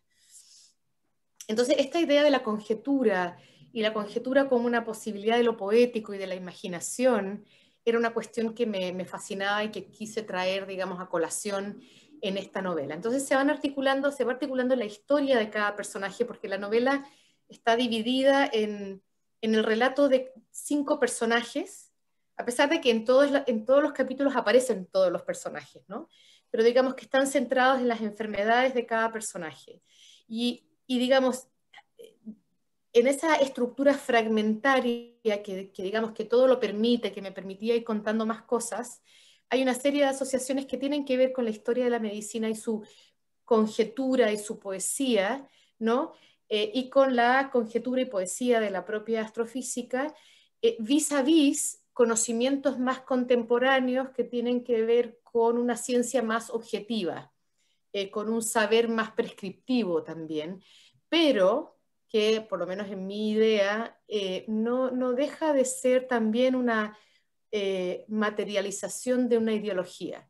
O sea que todavía, a pesar de que tenemos datos científicos comprobables, y lo vemos hoy en pandemia, también hay una reinterpretación de esos datos y de esos supuestos saberes objetivos desde una ideología específica que quiere conseguir algo, que no solamente cree algo, sino que quiere conseguir algo. Y como digo, la pandemia para mí es una demostración de esto, cómo se leen los números, se interpretan, digamos, los problemas dependiendo de la ideología que domina una política pública o un gobierno. Entonces, la novela, además de contar la historia de los personajes de una manera, como decía, fragmentaria, poco habitual tal vez en una novela, va engarzando, digamos, estos pedacitos que tienen que ver con estos saberes de las ciencias. Y que yo espero que en esta compleja escritura funcione, ¿no? Yo siempre digo, si no hubiera tenido una beca de un año para escribir este libro, no lo habría podido escribir jamás, porque mi sensación mientras escribía era que tenía bolas en el aire, y que estaba todo el tiempo como peloteando, digamos, estas bolas para que no se cayeran todas juntas, ¿no? Porque digamos, el armado, el tejido del texto es complejo, ¿no? Y me obligaba a buscar asociaciones que pudieran armar este universo. Y realmente la metáfora del cosmos, y perdón, estoy hablando de una manera un poco desordenada, pero la metáfora del cosmos, como las fuerzas gravitatorias, la manera en que los planetas orbitan alrededor del Sol, o las lunas orbitan alrededor de los planetas, y todo eso era parte de mi locura de escribir esta novela en la que se sostuvieran, digamos, estas galaxias, estos sistemas solares, ¿no? Que lograran armar esta novela, pero con un montón de saberes que vienen de diferentes lugares, y que sin embargo yo espero, arman, digamos, este universo novela, este sistema novela. Tranquila que no se ha caído ninguna bola, creo. Hablamos de multiculturalidad más de una vez. A mí se me ocurre preguntarme finalmente si todos estos problemas que tienen que ver con las patologías sociales, con las ideologías con respecto a la enfermedad, con los agujeros negros de la historia, etc. No están relacionados también con esa cuestión y con quizás otras mitologías que están circulando, y por eso quisiera saber si ustedes piensan que una multiculturalidad armónica es posible o no, y qué querría decir una multiculturalidad armónica. Perdón, y si puedo sumar, si podías contar, Mauricio, cuál es la diferencia específica entre el mito multicultural canadiense y el estadounidense o el francés. Perdón, pero es que me quedé con tantas ganas de saber. Sí. Mira, la pregunta esta no es sencilla, porque digamos si somos, todo depende si somos optimistas o idealistas o bien realistas o cínicos. Y digamos en un día yo puedo cambiar bastante. Es decir, si todo este multiculturalismo se va a llegar un día digamos, una cultura común, como un tronco así común, con raíces diferentes. Y la metáfora esta del árbol la utilizan muchos filósofos canadienses como Charles Taylor, que es uno de los grandes inventores y uno de los grandes filósofos canadienses. Y él utiliza mucho esa metáfora del árbol para decir que sí, podemos llegar a este tronco común y bueno, los desafíos son enormes porque uno lo ve con yo diría que los peligros actuales son sobre todo los miedos. Son miedos que crean la presencia del extranjero crea un miedo. Esto se ha comentado mucho en Francia, yo sé que se comenta mucho esto en Francia, en Quebec, en Canadá.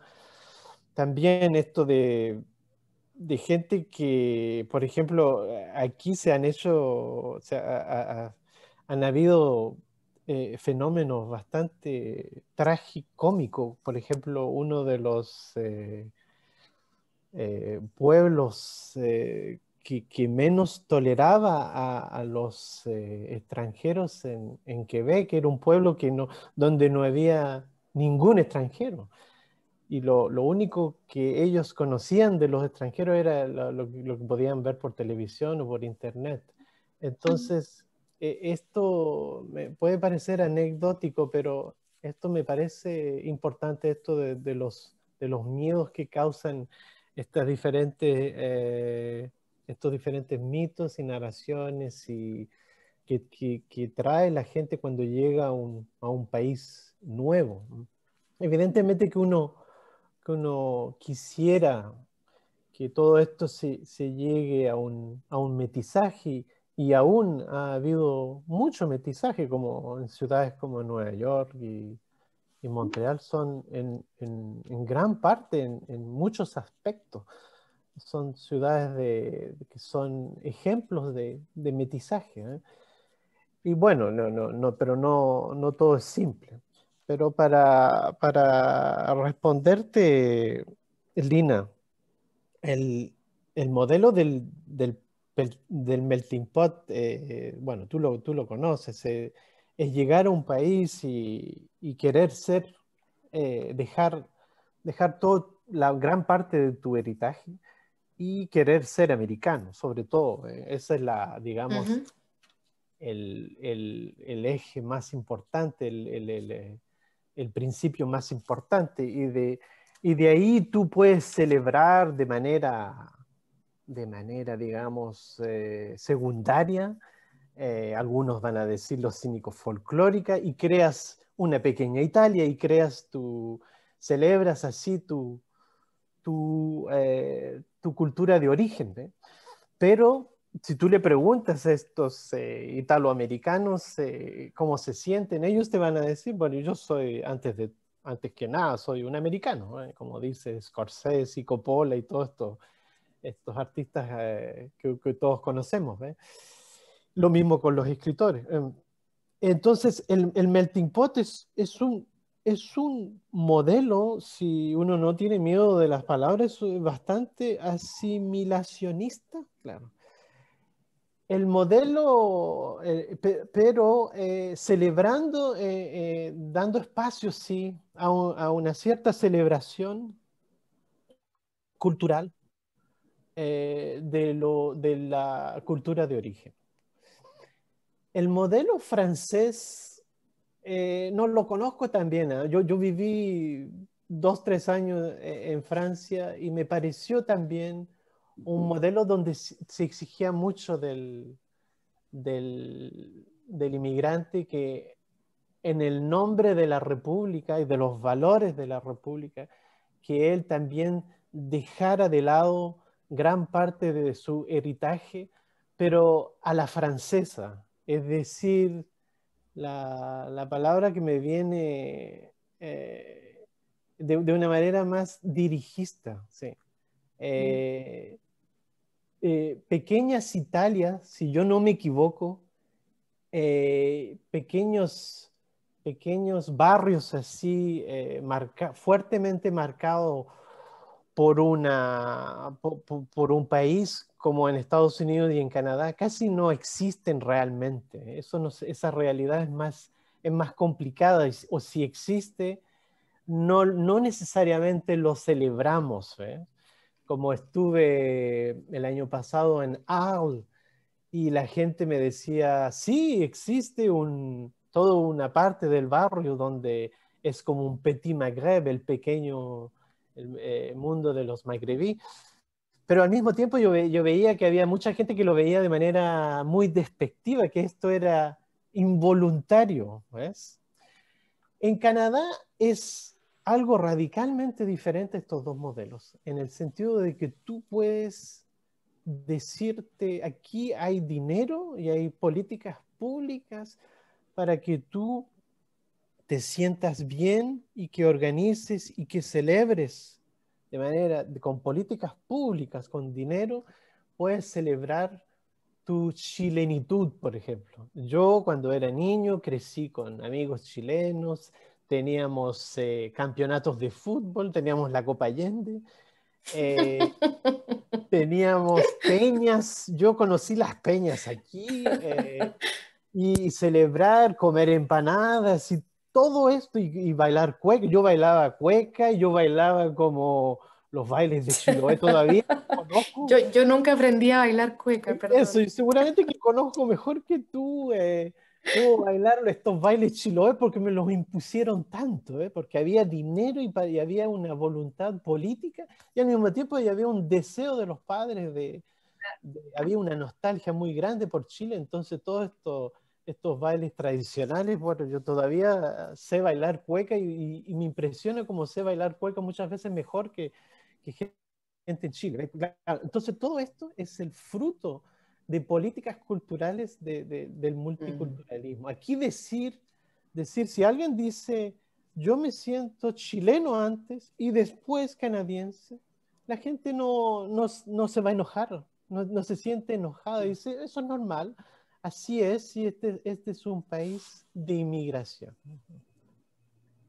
Lina, para hacer la ligación entre lo que acaba de decir Mauricio en tu respuesta a la pregunta, te iba a citar, porque me parece que esto condensa un poco todas las temáticas que estuvimos tratando. En un momento dado dices, el sueño de la pureza no es más que una pesadilla, la inmunidad será nuestra muerte, estamos todos contagiados, el contagio es la salud, los migrantes somos vida. Sí. Eso me pone en un lugar muy difícil hoy en pandemia, ¿no?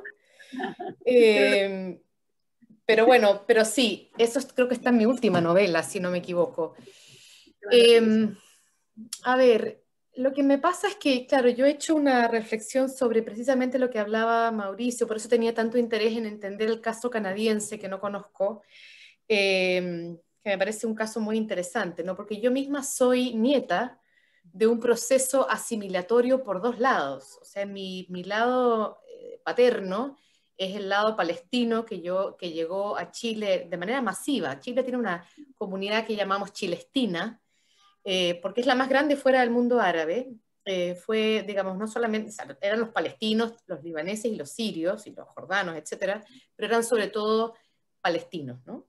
Esa fue una comunidad que rápidamente se asimiló porque quería que sus hijos, o sea, mi padre y mis tías, pasar a ser chilenos comunes y corrientes. Yo fui criada como chilena, así exacta la descripción que tú haces de celebrar la cultura, celebrar la comida. Cuando yo me casé, aparecieron unas bailarinas del vientre, que mi papá contrató de sorpresa, o sea, todo, bailamos todos ahí bailando mal, porque yo no tuve la oportunidad de aprender a bailar danza del vientre ni dapke con fondos públicos. Y por el lado materno pasa lo mismo, pero por el lado italiano, aunque es una generación anterior. Entonces a mí ese tema digamos, de esta idea de celebrar una contaminación que no se convierte en asimilación o no se convierte en mestizaje, es una idea que me interesa, pero me interesa no tanto en términos literales, sino que en términos, digamos, simbólicos, en términos imaginativos, en términos ideológicos. O sea, no es que yo quiero que ahora toda la gente se contagie y digamos, muera de COVID, sino que más bien es una idea que tiene que ver con la posibilidad de encontrarte con los otros y contaminarte en el sentido de aceptar al otro en su diferencia. Y tal vez interesarte en esa lengua, en esa cultura, en esa comida, en esa religión. O sea, por ejemplo, pienso en la islamofobia brutal que estamos viviendo y que yo descubrí realmente al llegar a Estados Unidos. Yo llegué, digamos, 3 semanas antes de que cayeran las Torres Gemelas. Y me descubrí latina y árabe en un barrio musulmán, digamos, todo. Y ahí entendí lo que significaba la islamofobia y la palestinofobia de este país. Y ahí fue donde yo realmente empecé a pensar, digamos, esa diferencia y ese mantener esa diferencia. Es decir, por ejemplo, yo sigo escribiendo en español en Estados Unidos, en parte porque me es más fácil, digamos, o sea, y entiendo también el caso de Mauricio que se educó en francés, que es otra historia.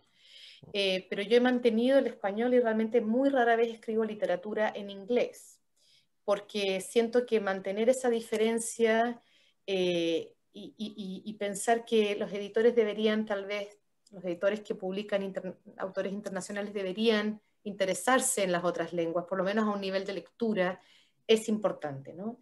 Entonces sí, para mí esa idea de contaminación con el otro, celebrar esa contaminación, pensarlo, digamos, en términos puramente médicos, en la medida que uno está expuesto a un cierto virus, uno se hace más fuerte, ¿no? Salvo que el virus te mate. Ahí está como ese threshold, ese lugar, digamos, de interrogación. Y nosotros ahora mismo no tenemos nuestro sistema inmunitario preparado para este virus. Pero digamos que la posibilidad de tener un contacto nos hace más fuertes. Y también en términos así puramente literales, sabemos que las comunidades que son cerradas y que se reproducen dentro de sí mismas desarrollan enfermedades. O sea que incluso en cierta medida la naturaleza nos dice que esa contaminación nos protege y nos hace más fuertes. Y yo pensaba en esa cita, pensaba que también esa contaminación con otras culturas en realidad nos hace más fuertes, nos hace más abiertos, nos hace más tolerantes, nos hace más interesantes, educa nuestro paladar, educa nuestro cuerpo, si queremos volver a lo de la cueca, ¿no? O a la salsa que yo aprendí con 15 años, que era un baile que no se bailaba mucho en Chile, pero bueno, en fin. Que creo que hay algo de esa educación y quiero volver a la pregunta anterior, es decir, si tengo fe en que eso pueda suceder o no. Yo creo que no es una cuestión de fe. Yo creo que hay un esfuerzo educativo ahí. Hay un esfuerzo educativo que entiendo que en Canadá puede haber fracasado en cierta medida y puede tener sus lugares oscuros y difíciles y complejos, porque las rabias y los odios siguen existiendo, digamos, no es porque una política pública simplemente desaparece el problema. Pero me parece que en cierta medida lo aminora. y bueno, tú sabes mejor que yo porque tú eres canadiense, pero cuando yo pienso en Estados Unidos y en la violencia étnica que se vive en este país, la cantidad de muertos por disparo en este país, ¿no? El nivel de violencia que se ve en la calle, después de la elección de Trump, aquí en Nueva York, gente, amigos míos que se les acercó gente para decirles que no hablaran en español en su conversación privada con sus hijos mientras iban por la calle. Ese nivel de violencia a todo nivel, yo creo que tiene que ser educado de alguna manera, tiene que ser moderado de alguna manera, y aunque no sea un sistema perfecto, yo quiero pensar que es mejor que sencillamente dejar que la gente se permita odiar sin ningún contrapeso. Es interesante lo que dice, pero lamentablemente tenemos poco tiempo, Sí, ¿no? yo era la última. Sí, no, pero quería Sí, rápidamente una pequeña, porque cortito si puedes, Mauricio. Sí. Porque tú hablabas de la celebración justamente de la cultura del otro y la posibilidad de celebrar. Sí. ¿Y cuál es el punto de ruptura entonces? Porque ahora tu preocupación actual sobre lo que podría pasar o lo que pasa en Montreal. De manera breve, por favor. A ver, es complicado, pero digamos, digamos que no, yo quisiera terminar diciendo que, porque tengo toda una reflexión, estoy escribiendo un ensayo sobre eso. O sea, en el fondo, todo esto tiene que ver con el diálogo, ¿eh?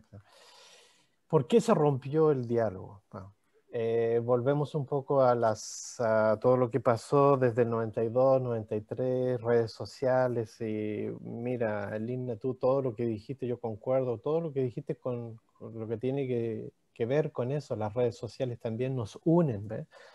Pero lo que pasa es que muchas veces intereses económicos se han apoderado de todo eso y no hemos tenido, los gobiernos no han tenido, no se han puesto los pantalones y no han realmente regulado cómo tiene que ser para el bien público y todo esto está todo mezclado y para mí hay una confusión enorme. La gente va sobre Facebook y todos creemos que estamos nos da la impresión de un lugar público, pero es un lugar totalmente regulado por el mercado, ¿eh? Entonces, el diálogo se rompió en parte, evidentemente no es el único problema, ¿eh? Pero esta polarización a mí me tiene preocupado y trato de reflexionar sobre esta. Y no hay que ser tampoco, no quiero ser catastrofista, apocalíptico, ¿eh? Porque hay muchas cosas buenas, ¿eh? que han. Todo esto es porque hubo una democratización de la educación después de la Segunda Guerra Mundial y todo el mundo quiere dar su opinión sobre Twitter y Facebook, pero estamos todos bien equipados para poder debatir. Son problemas sociológicos y que son problemas que tienen décadas ya. Entonces yo diría que yo sigo teniendo, sin embargo, sigo teniendo fe en el debate público y sigo teniendo fe en el diálogo, pero tenemos que los gobiernos en Francia, en Estados Unidos y en Canadá y en Chile igual, lo mismo, pasa exactamente lo mismo. Los gobiernos tienen que crear espacios como antes se iba a una plaza a conversar y todos conversaban en un pueblo, al menos en Chile funcionaba así, sin idealizar, digamos. Pero había algo como eso del ritual de ir a conversar a una plaza. Para mí eso está amenazado hoy. Y eso es lo que hay que, digamos, recuperar para que la gente pueda realmente conversar, ¿no? En sus diferencias. Muchísimas gracias a los dos. Muchas gracias.